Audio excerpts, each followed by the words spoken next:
اگر اس نے نبیل سے پوچھ لیا اور میرا نام لے دیا تو کیا ہوگا؟ میں نے عرشی کو اس امر سے باز رکھنا چاہا کہ وہ نبیل سے کچھ نہ پوچھے، مگر وہ کہاں ماننے والی تھی۔ بھناتی ہوئی چلی گئی۔ 2 دن بعد اس نے چھت سے مجھے آواز دی۔ اس وقت گھر میں صرف آنٹی خالدہ تھیں۔ دن کے 11 بج رہے تھے۔ میں چھت پر گئی تو وہ کہنے لگی، میں نے نبیل سے پوچھا تھا، وہ کہتا ہے کہ وہ اس دن گھر پر ہی تھا، کہیں نہیں گیا۔ بے شک آ کر میرے گھر والوں سے پوچھ لو، وہ کہتا ہے کہ تمہاری سہیلی جھوٹ بول رہی ہے۔ آپ مجھے یقین ہو گیا ہے کہ تم نے واقعی جھوٹ بولا ہے۔ تم میرے پیار سے جلتی ہو، ابھی تمہارا یہ حال ہے، جب میری بھابھی بن جاؤ گی تو نہ جانے میرا کیا حشر کرو گی۔ میں نے اسے سمجھانا چاہا کہ میں تمہاری دشمن نہیں ہوں۔ اس نے میری باتوں کو بہت ناگواری سے سنا۔ اسے میرے جھوٹ بولنے کا بھی غصہ تھا۔ وہ جھلاتی ہوئی چھت سے نیچے اتر گئی اور میرے جانب مڑ کر بھی نہ دیکھا۔ میں جان چکی تھی جس گھر بیاہ کر جا رہی ہوں اب اس گھر کی عزت داؤ پر لگی ہے اور راز کی ہنڈیا بیچ چوراہے پر پھوٹنے والی ہے۔ میں نہیں چاہتی تھی کہ ایسا ہو۔ میں ہر صورت اپنے ہونے والے سسرال کی عزت بچانا چاہتی تھی۔ ہر وقت دعا کرتی تھی کہ یا اللہ عرشی کو سیدھا رستہ دکھا دے، وہ اپنے ارمانوں کا محل اپنے ماں باپ کی قبر پر نہ بنائے۔ کبھی سوچتی کہ اس کی ہر بات آنٹی خالدہ کو بتا دوں، لیکن ایسی بات کوئی بھی لڑکی اپنے ہونے والی ساس سے کیسے کہہ سکتی ہے؟ مجھے دوستی کا بھرم بھی تو رکھنا تھا۔ میں یہ بھی نہ چاہتی تھی کہ عرشی کی محبت اس کے بھائیوں کے دل سے ختم ہو جائے اور وہ ان کی نظروں سے گر جائے۔ محلے والے چاہ مگوئیاں کرتے، کہتے کہ 4 بھائی مل کر بھی ایک بہن کو نہیں سنبھال سکتے۔ اس خوف سے میں چپ تھی۔ ہر وقت خدا سے دعا کرتی تھی کہ نادان عرشی کوئی غلط قدم نہ اٹھا لے، کوئی انہونی نہ ہو جائے۔ ان کی اور ہماری چھتیں ملی ہوئی تھیں۔ اس روز فجر کی نماز کے بعد سب کو ناشتہ دے کر میں چھت پر گئی تو وہاں عرشی کو دیکھا۔ پوچھا کہ تم آج کالج نہیں گئی؟ بولی نہیں، آج چھٹی کر لی ہے، سوچا کہ تم سے باتیں کروں گی۔ کیا بات ہے، آج تم کچھ پریشان لگ رہی ہو؟ کہنے لگی، ہاں پریشان تو ہوں۔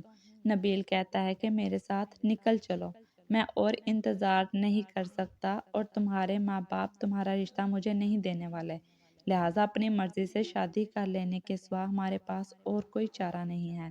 اب تم ہی بتاؤ میں کیا کروں، اس کو کیسے سمجھاؤں؟ وہ سمجھتا ہی نہیں ہے۔ ویسے وہ کہتا تو ٹھیک ہے کہ میرے والدین اس کو میرا رشتہ دیں گے بھی نہیں، سارا محلہ اس سے نفرت کرتا ہے، سب اس کو برا کہتے ہیں، حالانکہ وہ بالکل بھی برا نہیں ہے۔ جی تو یہی چاہتا ہے کہ ایک روز اس کے ساتھ چپکے سے چلی جاؤں اور کورٹ میرج کر لوں، پھر جو ہوگا دیکھا جائے گا۔ عرشی ایسا تو سوچنا بھی نہیں، تم پر محبت کرنے والے والدین کا بھی تو کچھ حق ہے۔ کیا تم ان کی محبت کا یہی صلہ دو گی کہ ان کو ہمیشہ کے لیے ذلت کی بھٹی میں ڈال کر چلی جاؤ گی؟ آخر میں کیا جواب دوں اسے؟ تم اس سے کہو کہ میرے سالانہ امتحان ہونے والے ہیں، امتحان کے بعد بات کریں گے، اس طرح اس کو کچھ سوچنے کا موقع مل جائے گا اور تمہیں بھی۔ وہ کہنے لگی، تم نے اچھا مشورہ دیا ہے، پہلے امتحان تو دے لوں، بعد میں جو ہوگا دیکھیں گے۔ اس نے محنت سے تیاری کی اور پرچے دیے۔ جو ہی امتحان ختم ہوا وہ میرے پاس آئی اور بولی، ہم نے کی تیاری کر لی ہے، ہم شادی کرنے جا رہے ہیں۔ شادی اور اس بدنام زمانہ سے؟ خدا کے لیے ہوش میں آؤ۔ ابھی میں نے اتنا ہی کہا تھا کہ مڑ کر جو دیکھا اس کا بھائی ہمارے پیچھے کھڑا تھا۔ عطر نے ساری باتیں سن لی تھیں، دراصل ہمارا گھر وہ اسے ہی بلانے آیا تھا۔ بس پھر کیا تھا، ایک قیامت بچ گئی۔ وہ عرشی کو بالوں سے گھسیٹتا ہوا گھر لے گیا۔ اسے 4 چوٹ کی مار پڑی اور کالج جانا بھی بند ہوا۔ 15 دن وہ نہ آئی۔ میں نے اس کی شکل نہ دیکھی کہ وہ اب چھت پر بھی نہیں آتی تھی۔ پھر امی نے بتایا کہ عرشی کی منگنی اس کی پھوپھی زاد فاضل سے ہو گئی ہے اور 1 ماہ کے اندر اندر شادی ہو رہی ہے۔ مجھے تھوڑا سا سکون ملا، تھوڑا دکھ بھی ہوا کہ اب بیچاری کیسے یہ صدمہ سہے گی۔ جب نکاح کا وقت آیا، عرشی نے نکاح نامے پر دستخط کرنے سے انکار کر دیا۔ بھائیوں نے مار پیٹ کر دستخط کروا لیے۔ رخصتی 1 ماہ بعد ہونا تھی۔ ایک روز مجھے تیز بخار ہو گیا۔ آنٹی خالدہ پوچھنے آئیں۔ میں نے عرشی کا پوچھا تو بولیں کہ بہت اداس رہتی ہے، آج تمہارے پاس بھیجوں گی، ذرا اس کو سمجھا دینا، تم سے مل کر اس کا جی بھی بہل جائے گا۔ جی ضرور بھیجے گا اسے۔ شام کو وہ آ گئی میری مزاج پرسی کے لیے، کہنے لگی تمہیں تو تیز بخار ہے، آج میں تمہارے پاس ٹھہر جاتی ہوں، کیا اجازت مل جائے گی؟ وہ دوبارہ گھر گئی ماں سے اجازت لینے۔ بہرحال کسی طور انہوں نے رات کو میرے پاس ٹہرنے کی اجازت دے دی اور وہ آ گئی۔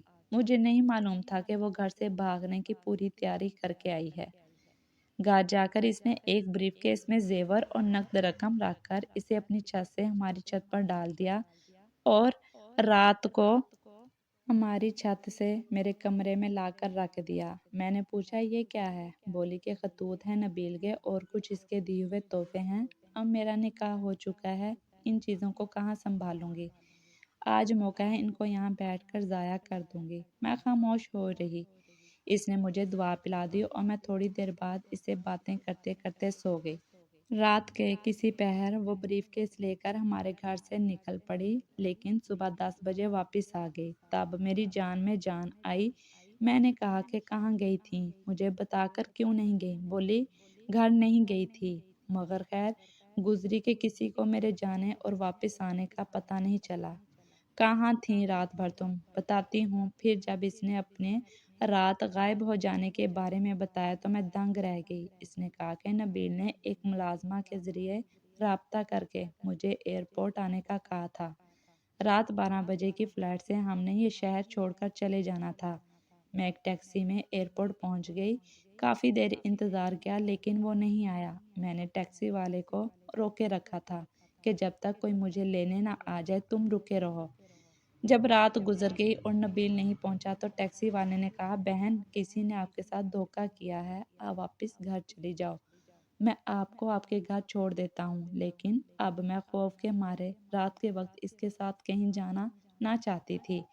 میں نے اسے کہا کہ صبح تک انتظار کر سکتے ہو تو رکے رہو، جب سویرا ہو جائے گا پھر مجھے میرے گھر چھوڑ دینا۔ آفرین ہے اس شریف آدمی پر، وہ صبح تک میری خاطر ٹھہرا رہا اور صبح 9 بجے مجھے یہاں واپس چھوڑ گیا۔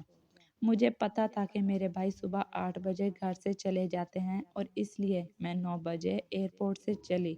خدا کا شکر ہے کہ کسی نے مجھے نہیں دیکھا۔ جو ہی ٹیکسی سے اتری تمہارے گھر میں گھس گئی، صحن میں کوئی نہ تھا تو تمہارے کمرے میں آ گئی۔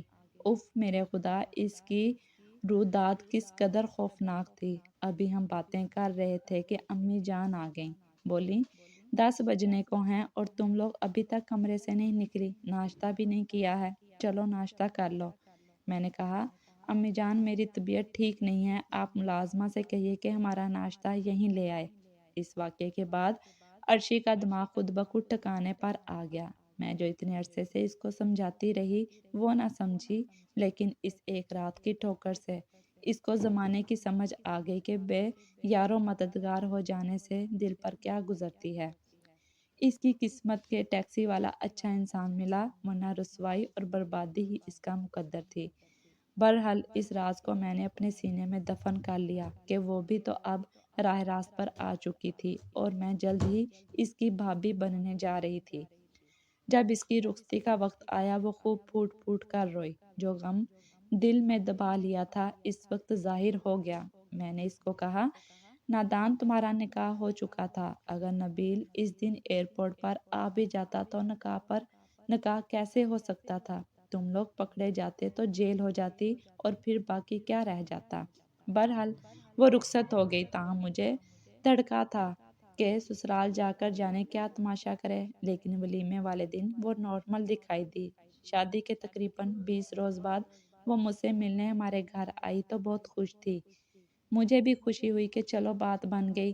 میں نے خوشی کی وجہ پوچھی، کیونکہ نکاح والے دن بھی اس سے زبردستی دستخط کرائے گئے تھے۔ کہنے لگی ندرت جب میں رخصت ہو کر جا رہی تھی تو بہت اداس تھی۔ فاضل کو شک گزرا کہ مجھے مجبور کر کے شادی کے بندھن میں باندھا گیا ہے۔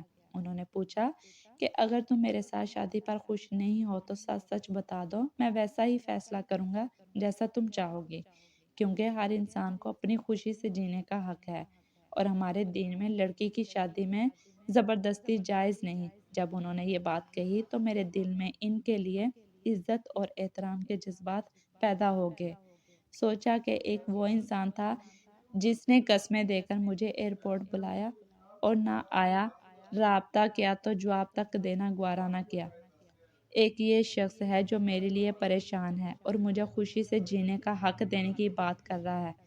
تب میں نے ان سے کہا، ہاں میں تعلیم جاری رکھنا چاہتی تھی، مگر میرے والدین نے زبردستی آپ سے میری شادی کر دی ہے۔ میں پہلے آپ کے خیالات اور مزاج سے بھی واقف نہیں تھی، لیکن اب میں آپ کو دل سے قبول کرنا چاہتی ہوں۔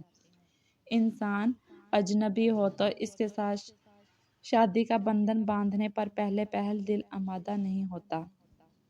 2-4 ملاقاتوں میں اس کے عیب و ثواب کھلتے ہیں تو خود بخود دل میں اس کی جگہ بھی بن جاتی ہے۔ وہ میرے جواب سے مطمئن ہو گئے اور میں نے بھی تمہاری بہت ساری باتوں کو یاد کر کے دل کو سمجھا لیا کہ ایک بے وفا کی خاطر اپنے والدین کا تماشا نہیں بنانا، بس اسی میں اللہ نے میرے لیے بہتری رکھ دی ہوگی۔ میں خوش ہوں، مجھے سکون آ گیا۔ فاضل بہت اچھے انسان ہیں، میرا بہت خیال رکھتے ہیں، ان کے گھر کے ہر فرد سے مجھے پیار اور عزت ملی ہے۔ اب سوچتی ہوں کہ بھاڑ میں جائے ایسی محبت جس میں عزت نہ ہو۔